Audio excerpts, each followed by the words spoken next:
My friends, and you are my friends. Don't tell me you're not my friends. Nobody's going to tell me who my friends are. Just occurred to me that it's not everybody, every day, that somebody can thank people for putting up with them for 50 years. Is that long? I'm in a rut. I used to think it would really be neat if you had a funeral and everybody came and said nice things about you. Well, now I got it and I don't have to die for it. But I hope the next time isn't a roast. I gotta say thank you to Lieutenant Colonel Becky Dietrich and Sergeant Jody Schwartz, who organized this thing, and all the company of the Orange Army and the hard-working cooks and servants. Weren't they neat? Great people.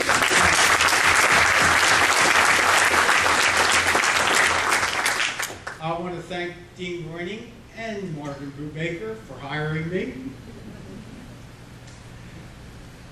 I want to thank Bob Jordan back here. He didn't say anything, and that's because he's got stories that are worse than Amy's color code. He got me out of retirement to be the ball machine for the ladies tennis team after I'd been retired from tennis for 12 years, or more than that. I don't know how long. Anyway, thanks, Bob, for getting me to do that. And Bob, thanks for coming. And I never took free games from you. I just walked around slow and you beat me. I have to give up tennis, though, Bob, because I'm your ball machine and I'm hitting the balls to the girls and I can't duck the returns, so that's bad. That's bad. Steve Mack, thanks for reminding me about the Fortran stuff when we took the programs up to Bucknell. That was really fun. I have to say thank you to Kaz. He made me an astronomer. He snookered me into that. And he led me on lots of adventures, from running down the Baltimore Aquarium escalator the wrong way, that was the up one, to finding out that there's salt and sodium in the atmosphere of the moon. It was great adventures. And I have to thank Weber, Meserly, Cunningham, and Lemons for paying my salary. And all I did was have fun. And I have to thank my kids for some distraction and lots of good times, and a lot of fun things. And I have to thank my wife Cheryl, because she's kept me here working. She says, "You're not going to retire and come home and get under my feet."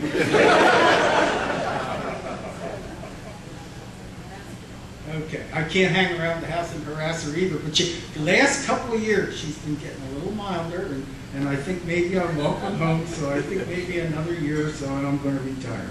I have till August to think about the next year. When I came here the first couple of years, I picked up two quotes that I remember, and they remind me of things. One was, God seldom lets you know if you do any good in your life, but every now and then he gives you a glimpse so that you won't be discouraged. And I thank all you guys who talked and said things and came for opening a big window. That was really neat. And the other one I like, and all of you students of mine are pretty much proof. There's a couple out there that maybe it wasn't. The power, now this is good though. The power of instruction. I like this because it uses all big words and silly.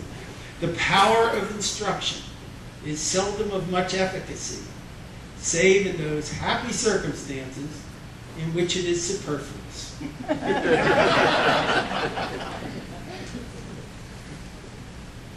And thanks to all of you who came and who you represent. And I'd love to go around and rebut each one of your stories, and I'll bet I could. The only one I didn't really know who was here is Harry, but I think I would have a lot of fun. And maybe we can do that later over in the village.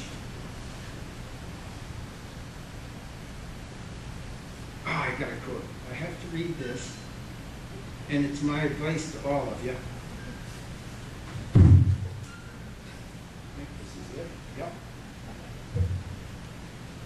life should not be a journey to the grave with the intention of arriving safely in a pretty and well-preserved body, small change, but rather to skid in broadside, thoroughly used up, totally worn out, and loudly proclaiming, "Wow, what a ride."